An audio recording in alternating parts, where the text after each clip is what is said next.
ஹரே கிருஷ்ணா. இறப்பிற்கும் பிறப்பிற்கும் அப்பால் பாகம் 16, அத்தியாயம் 4, பிரபஞ்சத்திற்கு அப்பால் உள்ள விண்வெளி, அதன் தொடர்ச்சி.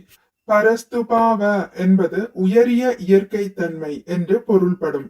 வியக்த என்னும் பதம் புறத்தோற்றத்திற்கு வெளிப்படும் இவ்வுலகத்தை குறிக்கின்றது. இந்த ஜட உலக பிரபஞ்சமானது பூமி, சூரியன், நட்சத்திரங்கள் மற்றும் இதர கிரகங்கள் ஆகியவற்றை கொண்டுள்ளது. இந்த ஜட சக்தியினால் செய்யப்பட்ட பிரபஞ்சத்திற்கு அப்பாற்பட்ட எப்பொழுதும் நிலைத்து விளங்கும் ஒரு சிருஷ்டி இருக்கின்றது. அவ்யக்தாத் சனாதன, ஆதியும் அந்தமும் கொண்டு விளங்குவதே ஜட உலகின் தன்மையாகும். ஆனால் ஆன்மீக உலகத்தின் தன்மையோ சனாதன, அதாவது நித்தியம் ஆகும். அவ்வுலகிற்கும் ஆரம்பமும் முடிவும் கிடையாது. இது எவ்வாறு சாத்தியமாகும்? மேகமானது ஆகாயத்தில் செல்லும் பொழுது அது நமது கண்ணுக்கு பிரம்மாண்டமான தூரத்தை மறைப்பதை போல தோன்றும். உண்மையில் ஆகாயத்தின் மிகப்பெரிய பகுதியில் ஒரு மிகச் சிறிய பகுதியையே அம்மேகமானது வியாபிக்கின்றது.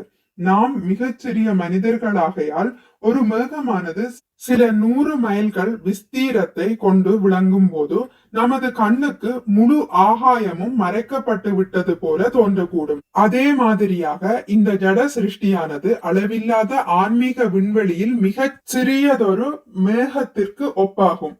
இந்த ஜட உலகமானது மகா தத்துவம் எனப்படும் ஜட பிரபஞ்சத்தினால் சூழப்பட்டிருப்பதால் நாம் நித்தியமான ஆன்மீக உலகத்தை காண முடிவதில்லை. எவ்வாறு ஒரு மேகத்திற்கு ஆரம்பமும் முடிவும் இருக்கின்றதோ அதே மாதிரியாக இந்த ஜட சிருஷ்டியும் ஆரம்பத்தையும் முடிவையும் கொண்டிருக்கின்றது. மேகங்கள் விலகும் போது வானமானது தெளிவாகி உள்ளது உள்ளபடி தெரிவதை காணலாம். அதே மாதிரியாக நமது சரீரமானது ஆன்மீக ஆத்மாவின் மீது செல்லும் மேகத்திற்கு சமமாகும். சில நேரத்திற்கே தங்கி சில பொருட்களை உற்பத்தி செய்துவிட்டு பிறகு சரீரம் குன்றி மறைகிறது. ஜட உலகிலே நாம் காணும் எல்லா விதமான வினோதங்களும் பிறத்தல், அதாவது பிறப்பது, வளர்தல், வளருவது, தங்கி இருத்தல், சில காலம் உயிரோடு இருப்பது, உப பொருட்களை செய்தல், அதாவது இனப்பெருக்கம் செய்தல், அதாவது குழந்தைகள் பெறுவது, தேய்தல், அதாவது முதுமை அடைதல், வயதாகி போவது, மற்றும் மறைதல், அதாவது மரணம் அடைதல் ஆகிய 6 வித மாற்றங்களுக்கு உட்பட்டே இருக்கின்றன. இவ்வாறு மேகத்தை போன்று தோன்றி மறையும் ஜட உலகத்தன்மைக்கு அப்பாற்பட்ட நித்தியமாக விளங்கும் ஒரு ஆன்மீக தன்மை இருக்கின்றது என கிருஷ்ணர் கூறுகின்றார். அது மட்டுமின்றி இந்த ஜட உலக தன்மையானது அழிக்கப்படும் போது கூட அந்த ஆன்மீக தன்மையானது அவ்யக்தாத் சனாதன, அழிவின்றி விளங்குகிறது. வேத நூற்களில் ஜட உலகம் மற்றும் ஆன்மீக விண்வெளியை பற்றிய விவரங்கள் ஏராளமாக இருக்கின்றன.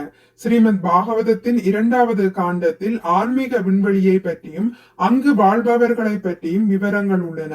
ஆன்மீக உலகத்தில் ஆன்மீக விமானங்கள் இருக்கின்றன என்றும் அங்கே உள்ள நித்திய சித்திகளான ஆத்மாக்கள் இத்தகைய ஆன்மீக விமானங்களில் மின்னலை போன்று பயணம் செய்கின்றனர் என்றும் கூட விவரிக்கப்பட்டுள்ளது.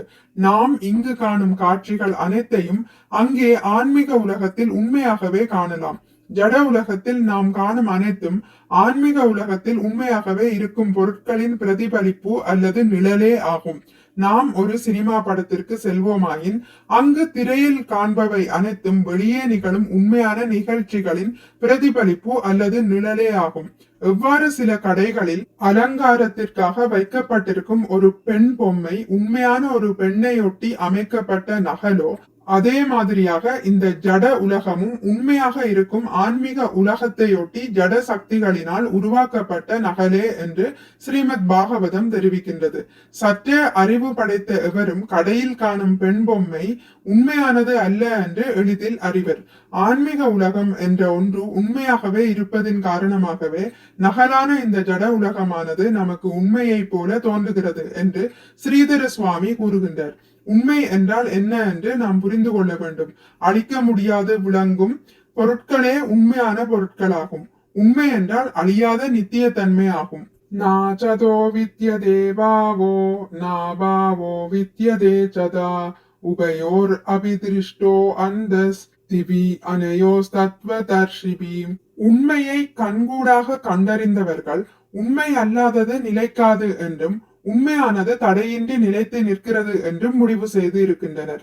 உண்மை பொய் ஆகிய இரண்டின் தன்மைகளையும் தீர ஆராய்ந்தே இத்தகைய முடிவிற்கு இவர்கள் வந்துள்ளனர். பகவத்கீதை 2.16. ஹரே கிருஷ்ணா. இத்துடன் முடித்துக் கொள்கிறேன். இனி அடுத்த பதிவில் இதன் தொடர்ச்சி தொடரும். மிக்க நன்றி. ஹரே கிருஷ்ணா. உங்களுக்கு இந்த வீடியோ பிடித்திருந்தால் லைக் பண்ணுங்கள், ஷேர் பண்ணுங்கள், சப்ஸ்கிரைப் பண்ணுங்கள். நோட்டிபிகேஷன் பெல்லை அழுத்துவதன் மூலம் அடுத்த பதிவுகள் உங்களை வந்தடையும். பகவான் ஸ்ரீ கிருஷ்ணரை பற்றி கேட்டு மகிழ்வோம். ஹரே கிருஷ்ணா.